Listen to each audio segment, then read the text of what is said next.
प्यारे बच्चों नमस्कार। शिक्षा विभाग हरियाणा की तरफ से एजुसेट टेलीकास्ट में आपका स्वागत है। मैं Udayveer Singh Mavi, chemistry lecturer, government senior secondary school Hodal, जिला पलवल, हरियाणा, आपका स्वागत करता हूं आज क्लास 12 केमिस्ट्री के यूनिट नंबर 3 इलेक्ट्रोकेमिस्ट्री के पार्ट 2 में। प्यारे बच्चों, पार्ट 1 में हमने डिस्कस किया था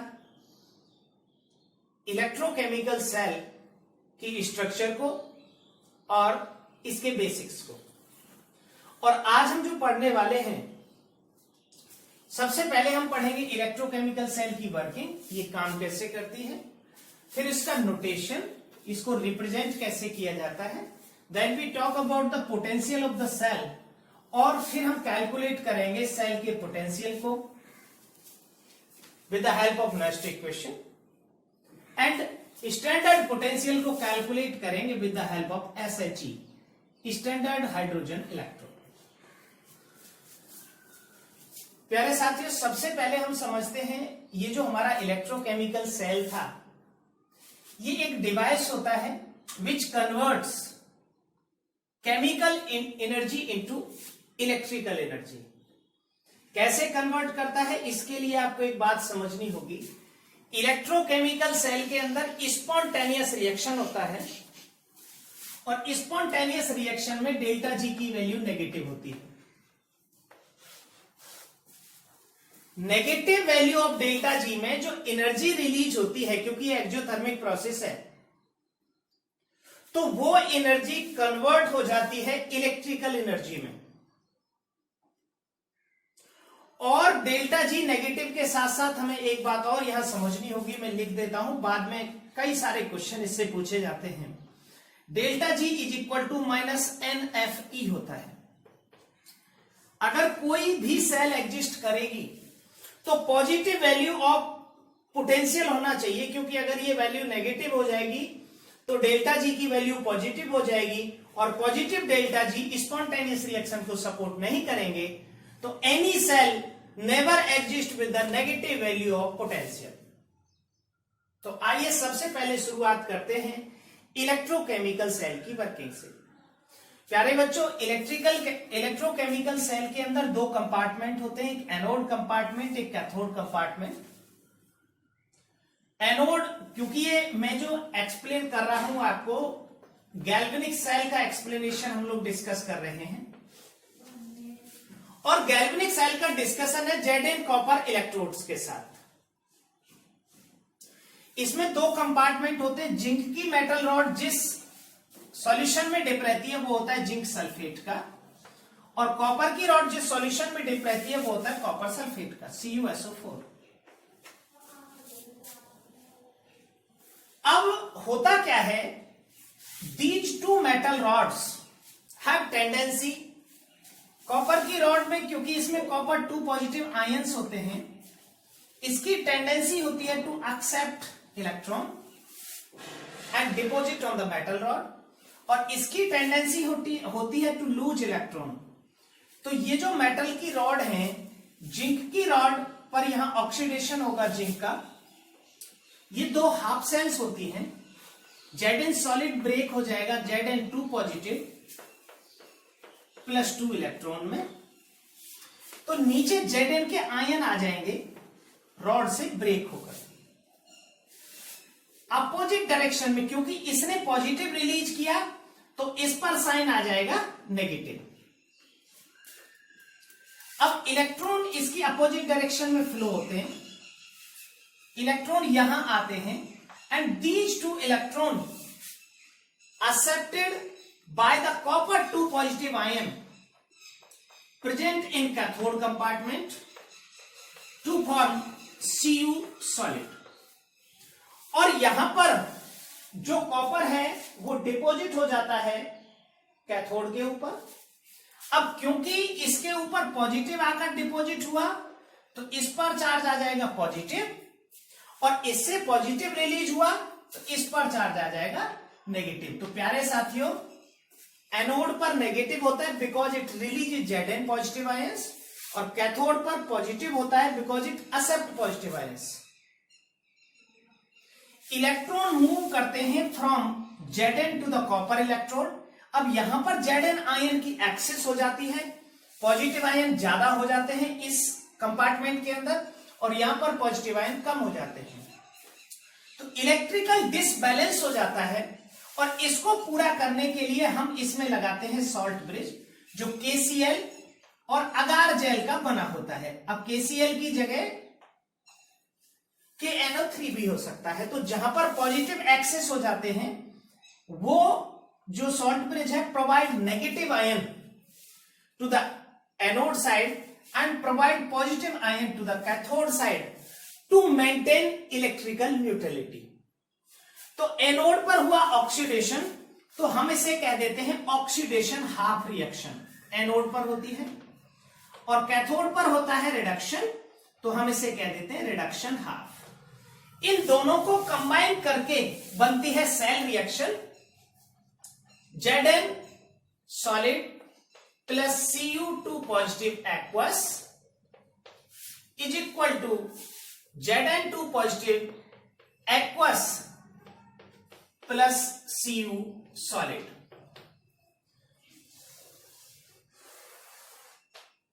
दो इलेक्ट्रॉन से दो इलेक्ट्रॉन कैंसिल हो जाएंगे। तो प्यारे बच्चों, इस तरह से वर्क करती है इलेक्ट्रोकेमिकल सेल। एनोड पर ऑक्सीडेशन नेगेटिव चार्ज, कैथोड पर रिडक्शन पॉजिटिव चार्ज। एनोड यहां जिंक का बना हुआ होता है और कैथोड यहां कॉपर का बना हुआ होता है।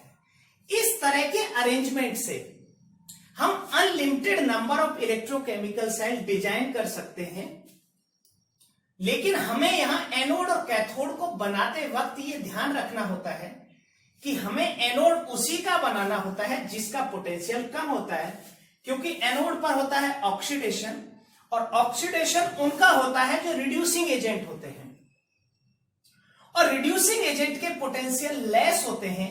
ये हम इलेक्ट्रोकेमिकल सीरीज में पहले भी पढ़ चुके हैं, और इस चैप्टर के अंदर आप इलेक्ट्रोकेमिकल सीरीज जब देखेंगे तो आपको समझ आएगा the metals which have the less value of potential electrode potential are the good reducing agent. तो जो अच्छे रिड्यूसिंग एजेंट है वो एनोड पर रखे जाएंगे, क्योंकि उनका ऑक्सीडेशन होगा।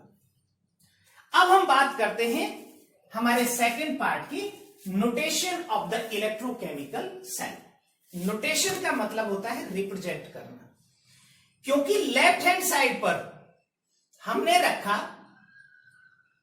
एनोड को, तो सबसे पहले हम किसी भी इलेक्ट्रोकेमिकल सेल को रिप्रेजेंट करते टाइम लिखते हैं एनोड को जिस मेटल का बना होता है, फिर single line which represents the electrode, और जिसमें वो ऑक्सीडाइज होता है फिर वो आयन Zn2 पॉजिटिव में हुआ था।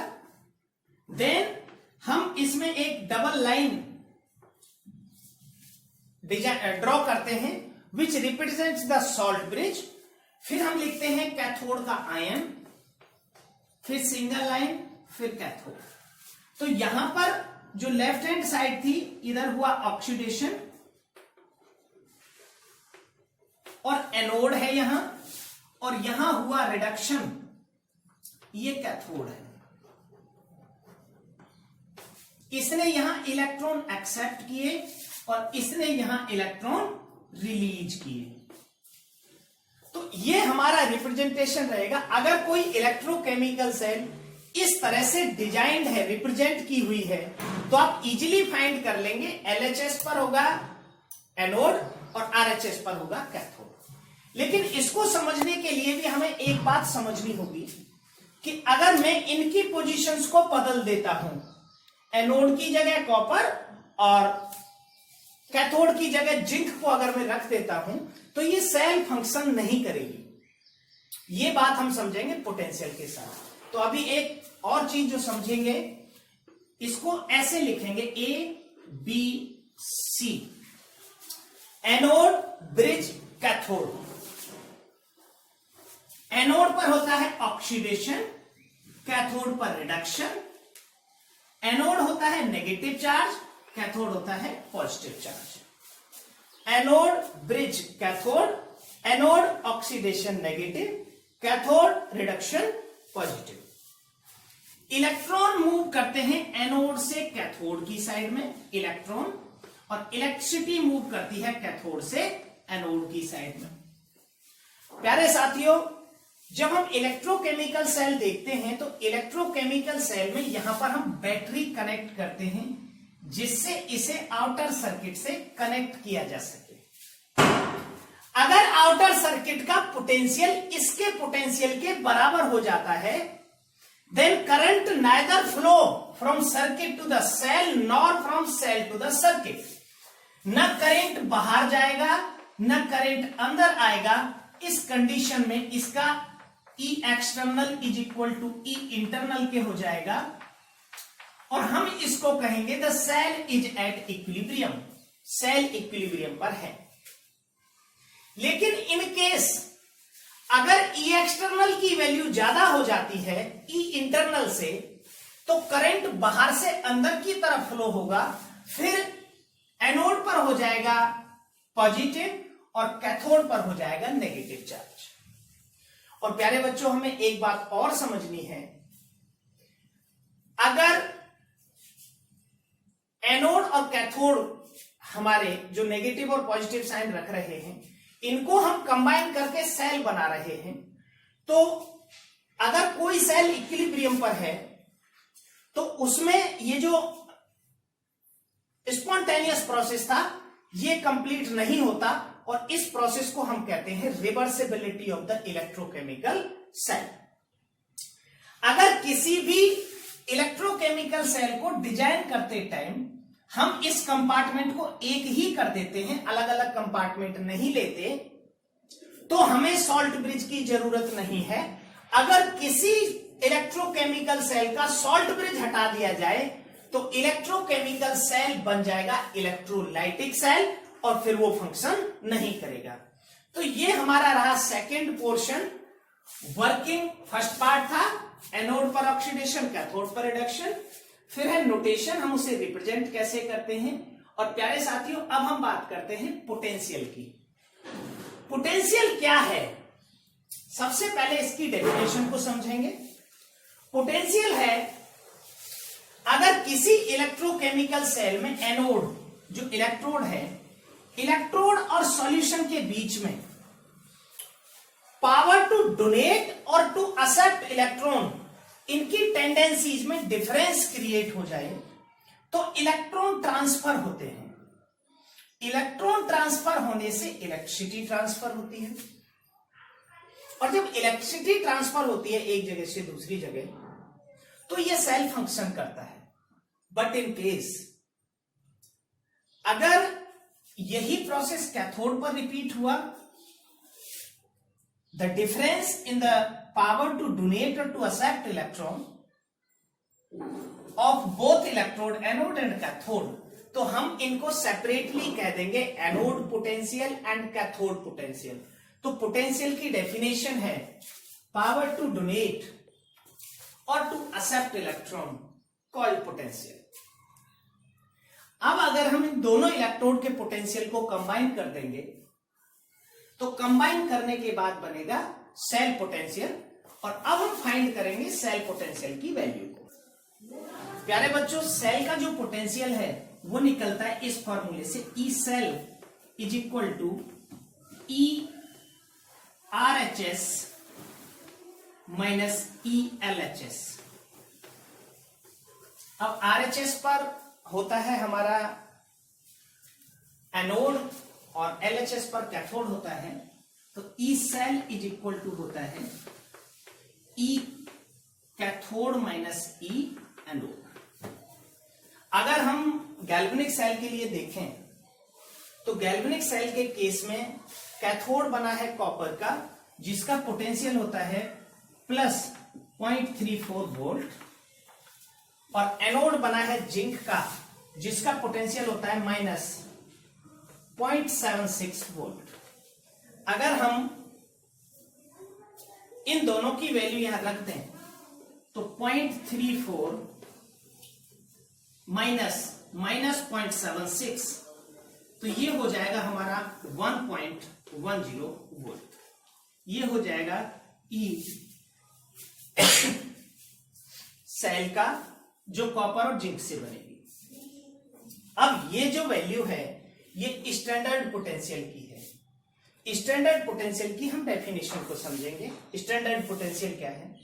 अगर हम इन सॉल्यूशंस की कंसंट्रेशन को 1 m ले लेते हैं तो 1 m कंसंट्रेशन पर जो पोटेंशियल कैलकुलेट किया जाएगा वो स्टैंडर्ड पोटेंशियल होगा।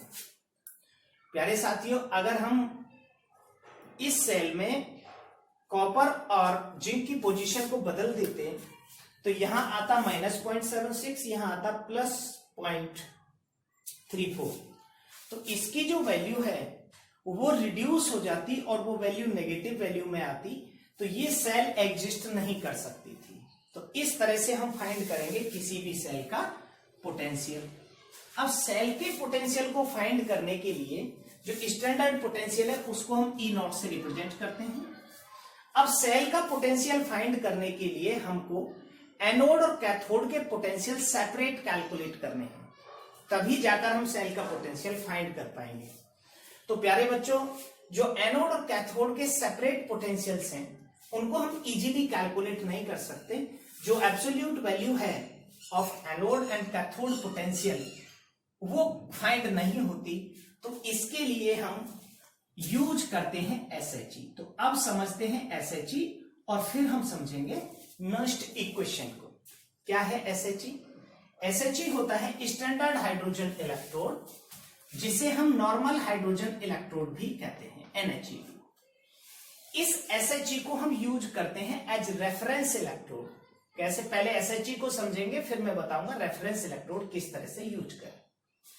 तो प्यारे बच्चों, SHE में एक कंटेनर होता है, उसमें 1 m कंसंट्रेशन का 1 m कंसंट्रेशन का HCl भरते हैं और इसके अंदर एक ग्लास का चेंबर होता है जिसे आयनाइजिंग चेंबर बोलते हैं। इसके अंदर गैस हाइड्रोजन फ्लो की जाती है 1 बार प्रेशर पर, और यहां इसमें प्लेटिनम की एक फाइल लगी रहती है, एक पत्ती लगी रहती है वायर से कनेक्ट होकर। अब यहां पर ये जो हाइड्रोजन गैस है ये इस चेंबर के अंदर आएगी और चेंबर के अंदर आकर ये हाइड्रोजन गैस आयनाइज हो जाएगी, 2H++ 2 इलेक्ट्रॉन में टूट जाएगी। तो ऑक्सीडेशन हुआ ग्लास चेंबर के अंदर। ये जो इलेक्ट्रॉन्स हैं ये नीचे आएंगे और यहां पर जो उपस्थित पहले से प्रेजेंट H पॉजिटिव आयन है विच गिवन बाय HCl, वो उन इलेक्ट्रॉन को एक्सेप्ट करेंगे और वो अगेन बना लेंगे hydrogen gas which bubbles from the solution. वो यहां से हाइड्रोजन गैस बबल हो जाएगी। तो यहां पर जो electron donating capacity of hydrogen and electron accepting capacity of hydrogen is equal. So इसका जो ऑक्सीडेशन पोटेंशियल है वो भी 0 होता है, रिडक्शन पोटेंशियल है वो भी 0 होता है। तो SHE का टोटल जो E0 वैल्यू होती है SHE की, तो वो 0 होती है, because there is no difference in the powers to donate or to accept electrons, so it have the 0 value of potential। प्यारे बच्चों, अब हम समझेंगे इस SHE को हम रेफरेंस इलेक्ट्रोड की तरह किस तरह से यूज करेंगे। ये जो SHE है जिसका पोटेंशियल 0 वोल्ट होता है, इसको हम इलेक्ट्रोकेमिकल सेल के अंदर रख देते हैं। इलेक्ट्रोकेमिकल सेल के अंदर रख के हम इसमें ऐड करते हैं गैल्वेनोमीटर या वोल्टमीटर को। जब हमने SHE को यहां रखा, सपोज दैट हमने यहां SHE को प्लेस कर दिया, और जब हम SHE को इस चेंबर में प्लेस करेंगे एनोड वाली साइड में,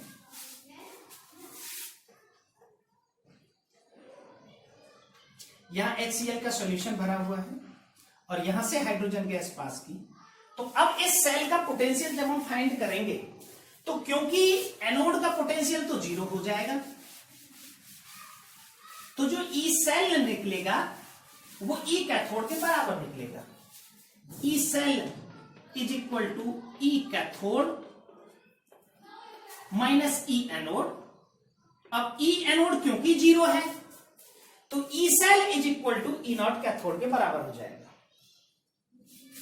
इस तरह से हम इसे एक बार जब एनोड पर रखेंगे तो कैथोड का पोटेंशियल फाइंड हो जाएगा, और जब कैथोड पर रखेंगे तो एनोड का पोटेंशियल फाइंड हो जाएगा। एक एम कंसंट्रेशन पर यह value standard potential of the cell कहलाएगी। अब अगर हमें किसी भी सेल का ई नॉट फाइंड करना है तो पहले ई कैथोड निकालो, एनोड पर एसएचई रख के, फिर कैथोड पर एसएचई रख के एनोड का पोटेंशियल निकालो, दोनों को जोड़ दो नेगेटिव पॉजिटिव वैल्यू के साथ। E not cell is equal to E RHS minus E LHS हो जाएगा, और इस तरह से हमें निकल के आ जाएगा ई नॉट सेल। अब अगर सेल वर्किंग है या उसका कंसंट्रेशन 0 नहीं है तो हम पोटेंशियल को कैसे फाइंड करें, इसको निकाला गया नस्ट इक्वेशन से। तो प्यारे बच्चों अब समझते हैं Nernst equation which explains the effect of temperature and concentration on potential. प्यारे साथियों अब ये एक इक्वेशन बनी है गैल्वेनिक सेल की, जिसमें Zn2 पॉजिटिव उसकी कंसंट्रेशन है 0.001 है और कॉपर 2 पॉजिटिव की कंसंट्रेशन है 0.1 है। अब हम इसका पोटेंशियल फाइंड करके देखेंगे with the help of Nernst equation. जो ई सेल है, ई सेल के लिए दिया गया ई नॉट सेल,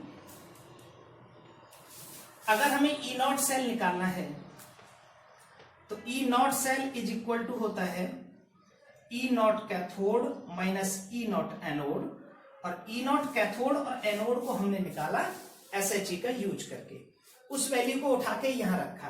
जैसे इसी सेल का 1.10 वोल्ट होता है, E cell is equal to E not cell minus 2.303 RT upon NF log Q।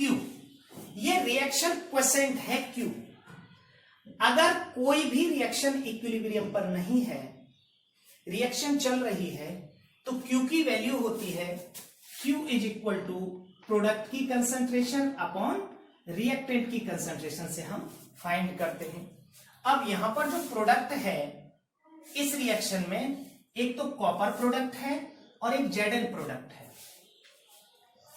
यहां पर कॉपर क्योंकि सॉलिड है तो सॉलिड की कंसंट्रेशन टेकन एज यूनिटी, तो इस इक्वेशन में जो Q होगा, Q की जगह हम रखेंगे प्रोडक्ट और रिएक्टेंट, और 2.303 RT अपॉन NF ये कांस्टेंट है जिसकी वैल्यू होती है 0.0591। तो अब हमारी नेक्स्ट इक्वेशन बनेगी E cell is equal to E not cell, यहां हम 1.10 वोल्ट रख सकते हैं, minus 0.0591 upon n number of electron है which transfers during the reaction, क्योंकि इस रिएक्शन में जो इलेक्ट्रॉन ट्रांसफर हुए थे वो 2 हुए थे, तो यहां n की वैल्यू आएगी 2। E cell is equal to E not cell minus 0.0591 upon n log product की कंसंट्रेशन अपॉन रिएक्टेंट की कंसंट्रेशन। प्रोडक्ट एक भी हो सकता है, 2 भी हो सकते हैं, उसके मोल एक भी हो सकते हैं, 2 भी हो सकते हैं। जैसे अगर हम लिखेंगे Ag को, अगर हम Ag और कॉपर की सेल बनाएं तो Ag का पोटेंशियल होता है 80 वोल्ट, तो Ag का बन जाएगा कैथोड और कॉपर का बन जाएगा एनोड। तो सेल इस तरह से बनेगी Cu is equal to Cu2 positive salt bridge 2Ag positive और Ag। तो अगर किसी के मोल 2 हैं या 1 से ज्यादा हैं तो वो कंसंट्रेशन की पावर बन जाएंगे, ये ध्यान रखेंगे। अब क्योंकि यहां रिएक्टेंट Ag है और इस सेल में मैं Ag लिखता तो प्रोडक्ट की जगह आता कॉपर 2 पॉजिटिव की कंसंट्रेशन और रिएक्टेंट की जगह आता Ag पॉजिटिव की कंसंट्रेशन का स्क्वायर। तो इस तरह से हम नस्ट इक्वेशन की हेल्प से फाइंड कर सकते हैं potential of the cell by putting the value of E not cell n and concentration of product and reactant. तो इसको हम वैल्यू को रख के देख लेते हैं। E cell is equal to आएगा E not cell 1.10 volt minus 0.0591 by N, N की वैल्यू 2 है, लॉग 0.001 अपॉन 1, 0.001 का मतलब 10 की पावर -3 और log 10 की पावर -3 की वैल्यू होती है -3, तो -3 का मल्टीप्लाई इससे करेंगे तो ये आएगा 0.09, तो ई सेल हो जाएगा हमारा 1.10 माइनस 0.09, माइनस माइनस प्लस हो जाएंगे तो इसका ई नॉट सेल आएगा 1.19 वोल्ट। तो प्यारे बच्चों, इस तरह से by using Nernst equation we can find out the potential of a electrochemical cell.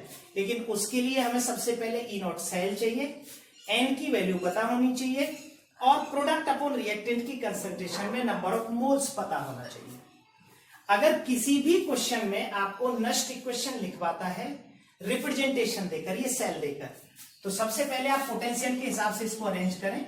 Come potential वाले को एनोड, ज्यादा पोटेंशियल वाले को कैथोड बनाएं और प्रोडक्ट की जगह पर हम लिखेंगे लिक्विड की कंसंट्रेशन। अगर कोई सॉलिड है तो उसकी concentration always taken as unit. और अब हम 2 मिनट के अंदर बात करते हैं 2 छोटे छोटे टॉपिक्स की, और टॉपिक का नाम रहेगा the application of Nernst equation. प्यारे बच्चों, नस्ट इक्वेशन के मेनली 3 एप्लीकेशन हैं। सबसे पहले हम फाइंड करते हैं पोटेंशियल, जो मैंने बता दिया। यहां हम नस्ट इक्वेशन लिख लेते हैं, E cell is equal to E not cell minus 0.0591 upon N log product की कंसंट्रेशन अपॉन रिएक्टेंट की कंसंट्रेशन। पहला एप्लीकेशन इसका रहेगा टू फाइंड आउट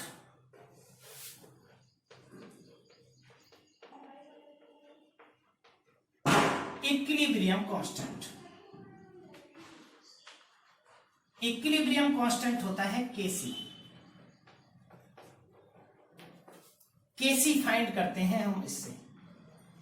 फ्रेंड्स, केसी का मतलब होता है प्रोडक्ट की कंसंट्रेशन अपॉन रिएक्टेंट की कंसंट्रेशन एट इक्विलिब्रियम।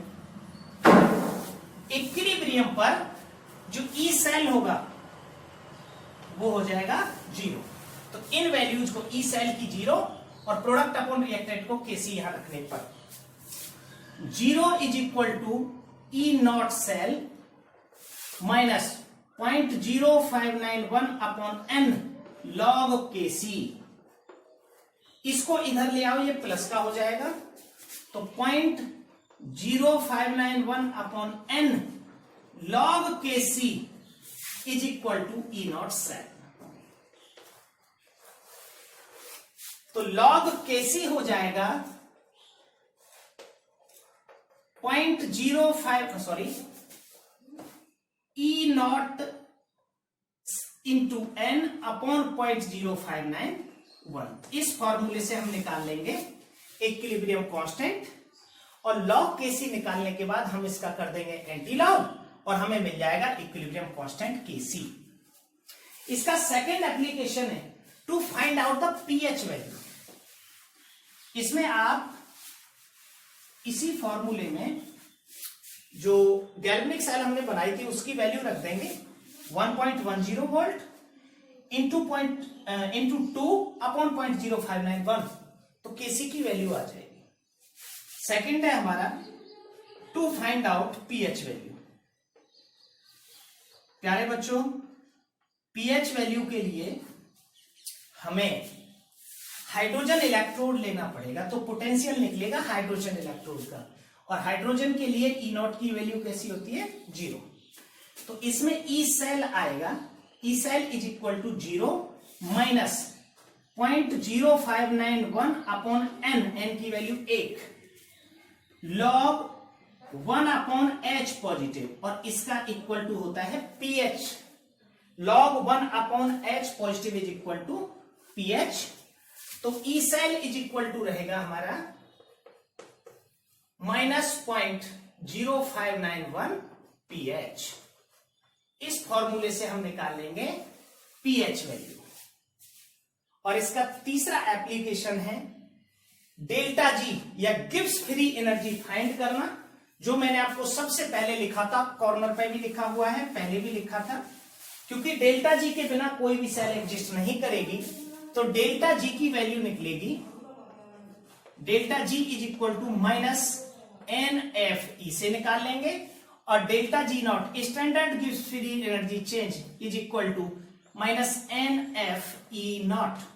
यहां हमको नंबर ऑफ इलेक्ट्रॉन चाहिए, फैराडे कांस्टेंट चाहिए और ई नॉट सेल चाहिए। ई नॉट सेल में बार बार बताता रहा हूं, E not cell is equal to E not cathode minus E nought anode से निकलेगा, और E not cathode and E nought anode can be find out by using SHE as reference electrode. So dear friends, this is all about the working, representation, potential, Nernst equation, SHE and application of Nernst equation for the electrochemical cell. Thank you and have a good day. In next video we will talk about the conductivity and Kohlrausch law. Thank you.